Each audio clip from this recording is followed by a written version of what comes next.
Hi everybody, I'm Tony Masilis, Chief Content Officer at GZERO Media, and as the UN Climate Summit COP26 gets underway in Scotland, we've teamed up with Microsoft to bring you coverage of that event, but also some of the biggest stories around climate and sustainability. And I learned something recently that I didn't know.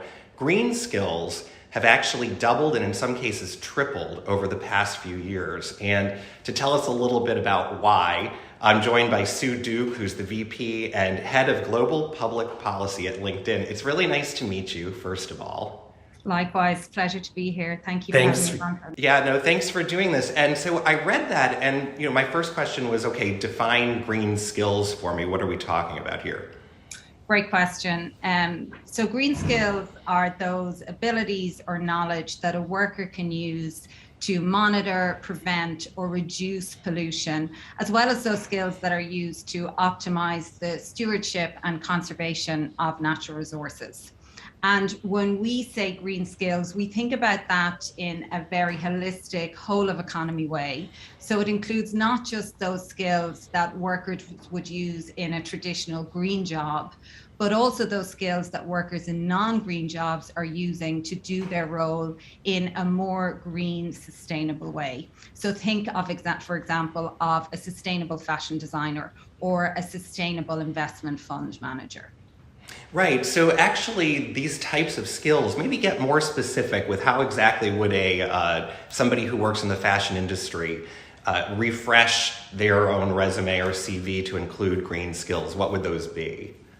So it can be a range of things that we see depending on what role they're in, what particular area of fashion they're in. But we might, for example, see them adding a new green procurement, new green logistics, new green design skills as part of their portfolio. And that's a very strong signal to us and to employers and future employers that they now have the ability to apply new learnings and new skills to try and reduce the carbon footprint of that role, of that company, of that sector.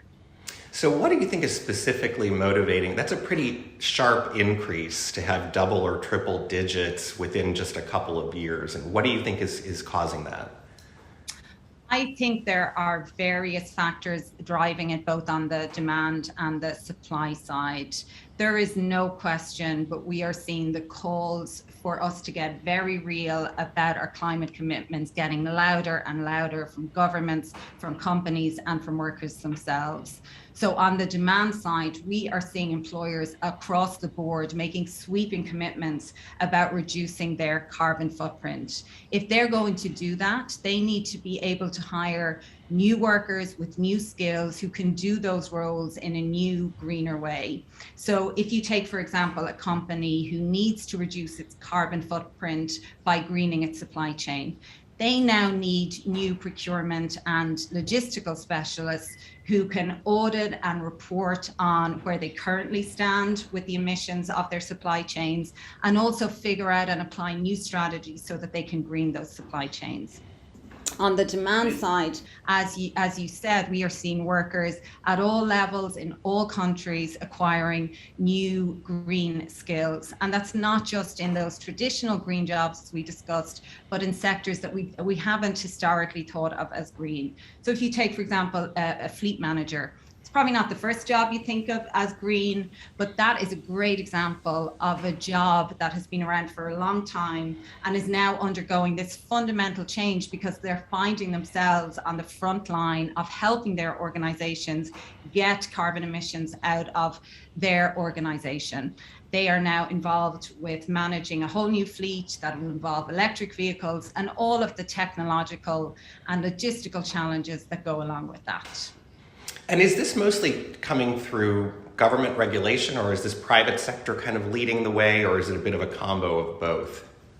I think it's a bit of a combo. I think we are very likely seeing organizations responding to the carrots and sticks of government policy, and we expect that to increase as new government commitments and targets are made. But we are certainly also seeing organizations and companies making new commitments and driving change within their organizations, and that in turn having an overall impact on the sectors that they're in. I know that LinkedIn is projecting this could lead to millions of jobs created. I mean, do you want to just give us a sense of the economic impact that you are anticipating globally, and what countries might benefit from it the most right now? Yeah, you're absolutely right that organizations like the ILO and others are predicting that we are going to see millions of new jobs created as part of this transition to green over the coming years. What we in LinkedIn are focused on is looking beyond those green jobs and trying to zoom in at that very fundamental skills level to understand what are the skills that are going to be the building blocks of this green transition.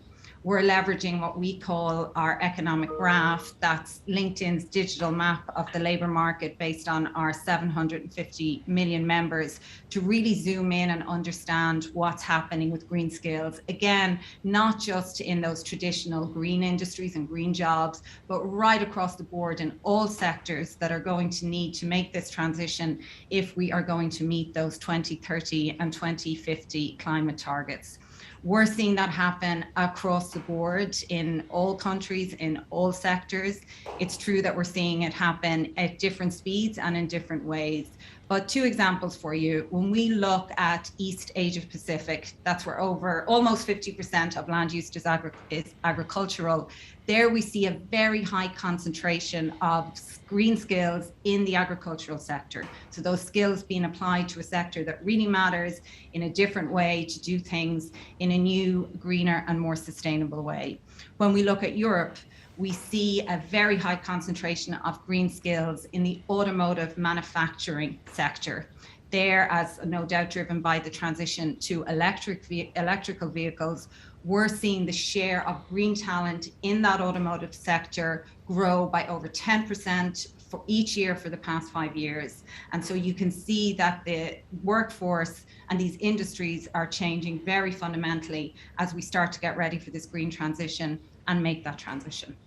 Okay, so we're having a macro conversation about the economic impact and workforce impact globally of green skilling, but LinkedIn is also obviously has the micro role of people that are establishing their profiles in order to build their careers and look for jobs. What advice would you give to somebody who wants to include green skills on their resume or sort of improve their profile from that perspective? Three things I think about. First, think about your career. How can you set up your current job, your next job, the job after that, so that you can really activate your role in this green transition? We are currently seeing members with green skills getting hired 1.5 times faster than those without. So thinking about your career in this longer term, greener way, all the indications are that that's going to be very good for you as well as being very good for the planet. Second, think about upskilling. Start by seeing how your company's climate targets match with the overall skill set of the company, and then explore what training is available in your sector, what training is available online, and ask your employer what training they are going to provide in both the short and medium term. Third, think about expanding your network. On LinkedIn, we typically see that members who have green skills have 2 to 3 times the number of connections than to average members. So there is a big, vibrant, active community out there on LinkedIn who can help you learn more about this space and who can help you on your way. For our part at LinkedIn, we are hyper focused on trying to help our members and our customers make this transition. So you will continue to see us providing you with on-trend developments, what's happening in your sector, what are the new things you need to be aware of, as well as making available resources around upskilling and green learning courses. So keep a close eye on what's coming out on that side too. Sue Duke of LinkedIn, thank you so much. I'm Tony Masilis. Thanks for watching.